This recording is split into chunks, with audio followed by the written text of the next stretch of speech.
Watch this. Sam Altman is about to admit, I hate ads. I kind of think of ads as like a last resort for us for a business model. as a last resort. So then this tweet means they're running out of cash? And look down here. He's talking about them like they're useful. But he always saw ads as... Ads plus AI is sort of uniquely unsettling to me. So which is it? Are they running out of money, or are they building something bigger? Because if you follow the money, the burn, the backtracking, it starts to look less like a mistake and more like those billions are buying something more. Whether we burn 500 million a year or 5 billion or 50 billion a year, I don't care. This is the story of why burning billions is just step one of the bigger picture for OpenAI and what that quietly means for the rest of us. Artificial intelligence data centers are potentially causing electricity prices to rise for some Parts of AI You would like to go away. All right, let's start here. Take a look at the current problem. OpenAI is burning billions, and the contradiction, the more people that use it, the more expensive this product becomes to keep alive. More users, more servers, better models, higher cost, and faster responses means more GPUs. But here's the real problem. Let's say you're running OpenAI, but what exactly are you racing towards? What's the goal? Well, the main goal is to be profitable by 2030. That's what investors expect. So they're doing everything they can to survive. But what happens if the money runs out anyways? Because the burn, it's real, and on the surface, it looks like a liability. They spent around $8 billion last year, and that could hit $35 billion by 2027. That's about $96 million a day, just to not fall behind. And that's when the clock starts ticking. Economist Sebastian Molaby recently warned that if the burn rate keeps climbing, OpenAI could run out of cash within 18 months. You see the problem, right? The simple thing was we just needed vastly more capital. They need to make it to 2030, but the money might not last that long. Future promises, no revenues. This is starting to give me .com vibes. But this isn't mismanagement though. It's by design. Burning billions, it's what they want. But this strategy is insanely risky. And somehow, it doesn't solve the problem. In most businesses, growth makes things cheaper. Here, it's a faster way to go broke. Confusing, right? Here, watch this. In most software, you build it once, and every new user gets cheaper, like Netflix. Whether 10 people watch it or 10 million, the costs barely change. But AI doesn't work like that. Every question you ask spins up a machine somewhere else, burns real money and real resources. It's not pulling from a file. Every answer is generated in real time, which means every new user adds more load, not less. Netflix pays once, but OpenAI pays every time. And yet their plan is to still double down. OpenAI officially now raising $110 billion in new funding. This isn't scaling for profit. It's scaling to price people out. AI has become so expensive that only a handful of players can even attempt it. The burn is showing the world who can actually afford to compete. It's not about money. It's about sending a message. Everything burns. In the real world, this is the phase we're in. It's already started. Only a small group of large tech companies controls most of it. So the real question is, what do they do with that power, and where does it lead? All right, let's zoom out for a second. Look at who's actually building this. It's not hundreds of companies, it's a handful. Google, Microsoft, Meta, Nvidia, and OpenAI. It's not really expanding, it's tightening. You don't see new players stepping in because getting in isn't just hard anymore. It's expensive to the point where you don't even try. So the board doesn't grow, it narrows. And when the same few players are the only ones who can afford to stay in, the game starts to feel more concentrated and less competitive. And everyone else is stuck watching from the outside. But here's what's bothering me. If it's this hard to even get in, and most of the field is already gone, why are the ones inside still continuing to burn billions? Because the prize at the end of this is much bigger than the billions that they're burning. The ones inside the gates don't see this as a normal race. They see this as a window, a moment where if you move fast enough and build enough, you don't just compete, you secure your position before the door closes. So when the data says users might be spending more time on a competitor's platform, you do something. So now the ones inside the gates, they don't slow down, they double down. Microsoft alone, $80 billion into AI data centers. OpenAI partnering with Oracle to push another 4.5 gigawatts of compute. That's enough power to run millions of homes. And they promise to create new jobs, accelerate, and help the US advance its AI leadership. Because slowing down isn't an option anymore.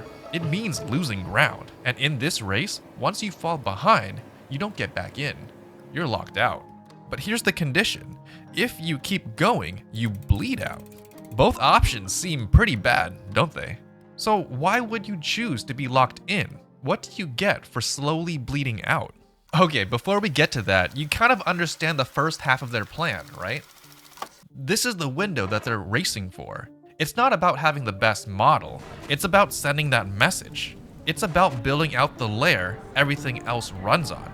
Because once that's in place, every model, every company, and every new idea has to run through you. Kind of like trains. I'm getting ahead of myself. We'll get to that later. But this is when the race starts to change. It's not about competing anymore. It's about becoming the system itself. For the first time, we're watching the world move from open internet to gated intelligence. We see a future where intelligence is a utility like electricity or water, and people buy it from us on a meter and use it for whatever they want to use it for. The leverage is slowly tipping to the ones that own the keys. So what happens to everyone else? I think this is going to touch like all parts of society and thus all parts of government. Well, for everyone else's perspective, it doesn't show up as control at first. It shows up as opportunity. Here, take a look at this. A while back, everyone was talking about this chart. At first, it looks weird. Almost like the gate is just funding each other. Nvidia invests billions into OpenAI, and OpenAI turns around and spends that money on Nvidia GPUs. Then companies like Oracle step in and build those data centers we were talking about, fill them with Nvidia hardware, and leases that compute back to OpenAI. Microsoft does the same thing, funding OpenAI while hosting its model in Azure. So the money moves around, but it never leaves the system. But that's where most of the explanations stop. Because from the outside, it looks like money is moving in circles, like a big bubble is forming. But this isn't just a paper loop of billions, it manifests into the physical world. While money stays in the circle, the concrete is being poured in your backyard. Meta builds massive expensive data centers in Oregon. Google expands in places like Iowa, and Amazon pours billions into Virginia and Ohio. Microsoft scales out Azure infrastructure across the country, and everywhere it lands, the same thing happens. Construction crews move in, local contractors get work, new roads, new substations, new infrastructure being built from the ground up. Jobs show up, money starts moving through the local economy, and from the outside, it doesn't look like a loop. It looks like growth.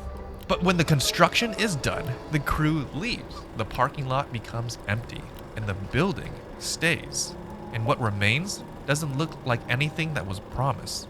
And when this is all finished, we realize that these data centers demand considerable amounts of energy. It's one building, pulling power, pulling land, pulling resources every single day. And here's the irony. The gates were built by the people, but now the question is, who's directing where everything flows? And now, they built themselves a bottleneck. The same resources aren't just going to people anymore. They're being split. According to research, AI data centers could consume up to 17% of US electricity by 2030. That means we start to see bills creeping up.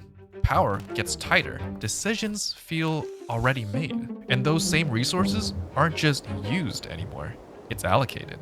In places like Virginia, data centers are already using around 25% of the state's electricity. So then a new pressure appears. If the system is allocating, then everyone starts trying to secure their share. No one wants to be the one who gets cut off. So big tech doesn't wait. They move first. They lock in long-term deals, reserve capacity, because once the system starts deciding, you don't want to be the one asking. You want leverage. And you think the towns could push back, slow it down, reclaim it. And they can, to a point. But once those deals are in motion, control starts to narrow. Because now, they're not working with a blank slate anymore. They're working around what's already been committed. Utilities stop asking, can we connect you? And start asking, how do we build the system to support the biggest strain on the grid? AI. But if the people are the ones who built all of this, why does it feel like they're not the ones deciding anymore? Well, we've actually been through something similar. Back in the 1800s, when railroads connected the country for the first time, it wasn't just tracks being laid, money flowed into it, land got handed over, entire towns reshaped themselves just to be connected. Because once the rails started expanding, everything else around started moving towards them. The people saw opportunities and incentives. If a route passed through your town, you grew. If it didn't, you didn't just get cut off, you got left behind. So the goal quietly changed. Everyone else had to bend around it. And that's kind of what's happening here. Because when one build starts to drive a huge share of demand of the grid, the system has to plan around it. Back then, it was railroads. Money poured into it, land was handed over, policies cleared the way. And once that happened, everyone else started organizing around it. As a result, all that money, all those data centers, and all the infrastructure being built, it didn't just add demand, it created gravity. Because when something's that big, pulling that much power, that much load, the grid can't treat it like everything else. It has to plan around it. It has to support it. That's the side effect. They burned the billions. They built something so heavy, and because of that, they indirectly get the influence. So now, if the gate is shaping the system itself, where does that leave us? So what happens now? Do we just lose? Does everything shift towards them, and are we stuck dealing with it? Because if you look at it right now, it kind of feels that way. A few players moved in early, spent billions, built the system, and now the rest of us are just watching it take shape in real time. So now people start to split. Some lean in. They use it for everything, move faster, produce more. This is the easiest to use technology that humans have ever created. It closes knowledge gaps. It closes know-how gaps. It closes entrepreneurship gaps. It is a tool that will help you do better. Others push back, don't trust it, don't want it, try to ignore it completely. Many viewers are praising the brand Porsche for ditching AI. Some critics called it soulless or devoid of creativity. And most people, they're stuck somewhere in the middle, using it just enough to not fall behind, but not enough to actually get ahead. So it starts to feel like a fight, us versus the system, us versus AI. But here's the part that people won't like hearing. That fight, it doesn't usually stop. Today, it's not railroads, it's compute, data centers, power, different technology, same position. That's the pattern. Back then, when control got too concentrated, they didn't just shut down the system, they changed the rules around it. Railroads couldn't secretly charge different prices anymore. The Interstate Commerce Act forced them to treat customers more equally. Monopolies that controlled the entire industry, they got broken up under the Sherman Antitrust Act. Standard Oil didn't disappear, it got split so others could actually compete. Because once the system became the gate, you don't just remove the gate, you regulate it. So now conversation starts to shift, not about stopping AI, but more about how much control is too much. And like the past, when power got too lopsided, people and governments push back. New rules start to show up to even the playing fields as much as they can. Some of it can come directly in some type of robot tax. Well, I think you're right that we should be trying to spread those value gains more broadly across the market and to people. Today, you're starting to hear talks about it. UBI, robo-taxes, access to compute and infrastructure. Different ideas, different approaches, same goal. When control starts to concentrate, people push back to rebalance it. Because when something becomes the game, the rules can't remove it, but they can reshape it just enough to let others back in. Capitalism does not work very well if people don't have money to spend. Now, this isn't a clean solution. It's messy, it's uneven, and it takes time, but it's real. And once you see the pattern, you stop asking if it's fair and start figuring out how to position yourself inside it. At least that's how I always look at things. And that's the final domino. Well, thanks for subscribing and sticking with me all the way to the end.